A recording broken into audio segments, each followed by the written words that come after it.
Welcome back to my channel Blooming Teach. तो मैं history के पार्ट 1 में आप लोगों को हिस्ट्री का कुछ चैप्टर का पार्ट 1 में डिस्कस की थी। मैं आप लोगों को change in system, source of history and history का पार्ट किस किस तरह से कनेक्टेड है एक दूसरे से, एंड हिस्ट्री का इनके इन्फॉर्मेशन। अब मैं आप लोगों को बताऊंगी कि फ्रेंच रेवोल्यूशन कैसे हुआ, इंडिया रेवोल्यूशन कैसे हुआ, इंडिया के इकोनॉमिक पे क्या इफ़ेक्ट पड़ा, एंड अमेरिका में क्या क्या चेंजेस आए, एंड इम्पैक्ट ऑफ इंडिया में क्या क्या चेंजेस आए, each and everything at 18th century का क्या इफेक्ट पड़ा हमारे इंडिया में। आज मैं इस पार्ट 2 में आप लोगों को वो डिस्कस करने वाली हूँ, क्लास 8 का। फर्स्ट बात करते हैं European and Africa. European and Africa में हुआ ये था कि बहुत सारे यूरोपियन एंड अफ्रीकन पर्सन आकर के इस इंडस्ट्री बनाए, बिल्डअप किए, और इस तरह से वो लोगों ने बहुत मार्केटिंग इंक्रीज़ करने के लिए, प्रोडक्शन इंक्रीज़ करने के लिए अधिक बहुत सारे कैपिटल यूज़ किए, कैपिटल लगाए, जिससे कि प्रोडक्शन अधिक होने लग गया। प्रोडक्शन अधिक होने से मार्केट इंक्रीज़ हुआ और डिमांड एंड सेल बढ़ा, जिससे कि लोगों को फ़ायदा हुआ और Africa and America day by day develop करते गए। अमेरिका पास्ट में, ये पास्ट की बातें चल रही हैं, तो उस टाइम ये लोग डेवलप करते गए डे बाय डे। अब आते हैं हम लोग इम्पैक्ट एंड वर्ल्ड इकोनॉमी। पूरे वर्ल्ड में का जो इकोनॉमिक था उस पर क्या इफेक्ट पड़ा 18th सेंचुरी का। तो पूरे वर्ल्ड की बात करें तो पूरे वर्ल्ड में क्या हुआ कि जैसे ही प्रोडक्शन इंक्रीज़ किया तो वो डे बाय डे हर जगह सप्लाई होने लग गया उसका। पहले एक लिमिटेड अमेरिका वर्ल्ड इकोनॉमिक में हुआ। वर्ल्ड इकोनॉमिक में बहुत सारी चेंजेस आई, जैसे इंडस्ट्री जब बन गया, इंडस्ट्री और प्रोडक्शन होने लग गया, डे बाय डे प्रोडक्शन हो रहा है, सप्लाई हो रहा है, डिमांड आ रहा है, सप्लाई आ रहा है, कंज्यूमर की नीड इंक्रीज़ करने लग गई। जैसे पहले वो लोग एक चीज़ को चूज़ किया करते थे, बट अब 2-3 ऑप्शन आने लग गया, जिससे कि बहुत हेल्पफुल होने लग गया, और इसके कारण हुआ कि पूरे वर्ल्ड का इकोनॉमिक हाई हुआ, सडनली से पिक कर गया इकोनॉमिक का, और जीडीपी जो है वो हाई हुआ पास्ट में, हिस्ट्री 18th सेंचुरी में। तो इससे फ़ायदा ही हुआ। बहुत सारे कंट्री तो इतने डेवलप कर चुके थे कि वो डेवलप्ड कहलाने लग गए थे, और बहुत सारी कंट्री डेवलपिंग कंट्री थी। हमारी इंडिया भी डेवलपिंग थी, बिकॉज हमारे इंडिया की कंडीशन बहुत सही नहीं थी, इसके कारण हमारा इंडिया डेवलप कर रहा था, बट बहुत सारे कंट्री डेवलप्ड हो चुका था। तो ये थी वर्ल्ड इकोनॉमिक का इम्पैक्ट 18th सेंचुरी में इंडस्ट्री के आने से। अब आते हैं अपने इंडिया की बात कर लेते हैं, इम्पैक्ट ऑन इंडिया। इंडिया में इसका क्या इफेक्ट पड़ा। तो इंडिया में इम्पैक्ट क्या पड़ा, इंडिया में बहुत सारे कंट्री इंटरलिंक कर गए 18th सेंचुरी में।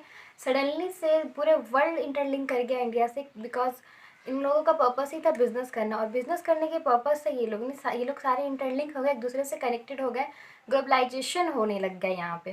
ग्लोबलाइजेशन जैसे ही आया, वैश्वीकरण जिसको बोलते हैं, जैसे ही ग्लोबलाइजेशन हुआ, पूरे इंडिया में जो इसका इकोनॉमिक था वो भी हाई जाने लग गया, बिजनेस हाई होने लग गया, लोगों का मार्केटिंग इंक्रीज़ किया, बहुत सारे डेवलपमेंट होने लग गए, बहुत सारी इंडस्ट्री बनने लग गई, बहुत सारे आइडियाज़ मिले, जिससे कि 18th सेंचुरी में बहुत सारे चेंजेस आए। तो ये हिस्ट्री का ही पार्ट है, और हिस्ट्री में इस टाइम पे बहुत सारे चेंजेस हमारे इंडिया में भी मिले, जिससे कि इंडिया को बहुत फ़ायदा हुआ।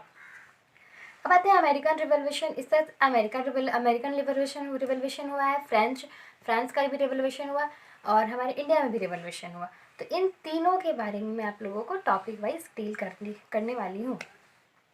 अमेरिका रिवोल्यूशन में हुआ कि अमेरिका में भी कुछ राइट्स अमेरिका में के जो राइट्स थे, कुछ राइट्स अमेरिकन पीपल को नहीं मिल रहे थे। वहाँ की गवर्नमेंट वो लोग को उन लोगों के साथ सही से बिहेव नहीं कर रही थी। तो देन जा करके वहाँ पे एक रूल रेगुलेशन बना, लोगों ने रिवोल्यूशन किया, एक्शन लिया। देन जा करके बहुत प्रोसेस करने के बाद वो लोग को अपना राइट्स एंड रूल मिला, जिससे वो लोग फॉलो किए और खुद को सेफ किए और अपना राइट्स दिलाए। तो अमेरिकन रिवोल्यूशन होने से ऐसा हुआ। सेम थिंग फ्रांस में भी हुआ। फ्रेंच रेवोल्यूशन हुआ आपका 1789 से 1799 तक आपका फ्रेंच रेवोल्यूशन हुआ। इसमें भी फ्रांस पे जितने सारे प्रॉब्लम थे, या फिर जो राइट्स वो लोगों को नहीं मिल रहा था, या जो जिसकी डिमांड वो लोग कर रहे थे, उनको फुलफिल करने के लिए रिवोल्यूशन किया, एक्शन लिया। देन जा करके फ्रेंच रेवोल्यूशन सक्सेसफुल हुआ, और वो लोगों ने अपने आप को डेवलप कर लिया, अपने राइट्स को अपने आप में ले लिया। तो इस तरह से फ्रेंच रेवोल्यूशन हुआ, अमेरिकन रिवोल्यूशन हुआ, ये सारा हिस्ट्री का पार्ट बना। और इन सब चीज़ों से हमें पता चलता है कि हाँ, पहले के लोग किस तरह से खुद को राइट्स दिलाने के लिए कितने फ़ाइट किए हैं और क्या क्या काम किए हैं। तो इन सब चीज़ों से हिस्ट्री से ही इन सब चीज़ों का पता चलता है। India in the 18th century में इंडिया पे क्या इफ़ेक्ट पड़ा। तो आपको बता दें कि इंडिया में 18th सेंचुरी पे बहुत सही इफ़ेक्ट पड़ा, बहुत ग्रेट इफ़ेक्ट पड़ा, बिकॉज इंडिया में 18th सेंचुरी में सोशल, पॉलिटिकल, इकोनॉमिक सारे फील्ड में बहुत फ़ायदा हुआ 18th सेंचुरी में, बिकॉज 18th सेंचुरी में ही इंडिया में डेवलपमेंट बहुत अधिक हुआ और यहाँ पे 18th सेंचुरी में ही हर चीज़ हुई इंडिया में सडनली से। इसलिए 18th सेंचुरी इंडिया के लिए मॉडर्न पीरियड भी कहलाया गया। 18th सेंचुरी को इंडिया का जो टाइम था 18th सेंचुरी, उसको हम लोग मॉडर्न पीरियड भी कहें बोले। और यहाँ पे हुआ क्या कि इकोनॉमिक, सोशल, पॉलिटिकल सारी चीज़ों में इम्प्रूवमेंट हुआ, डेवलपमेंट हुआ। लोगों ने अपना राइट्स को लिया और सारी चीज़ें बहुत सही से हुई। तो इंडिया पे बहुत सही इफ़ेक्ट पड़ा। और हमारा हम जो ब्रिटिश के अंडर में थे, तो उससे फ्रीडम भी हम लोग 18th सेंचुरी में ही हुए।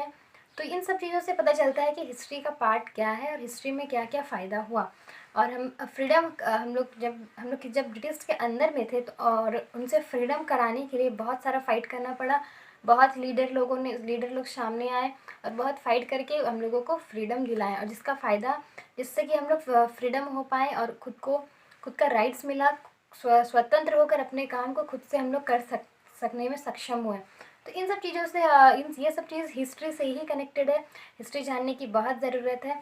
तो ये था आपका हिस्ट्री का फर्स्ट चैप्टर का ही सेकंड पार्ट। आई होप आप लोगों को वीडियो समझ आया हो, चैप्टर क्लियर हुआ हो। नेक्स्ट चैप्टर में नेक्स्ट वीडियो पे मिलती हूँ। तब तक के लिए थैंक यू वेरी मच।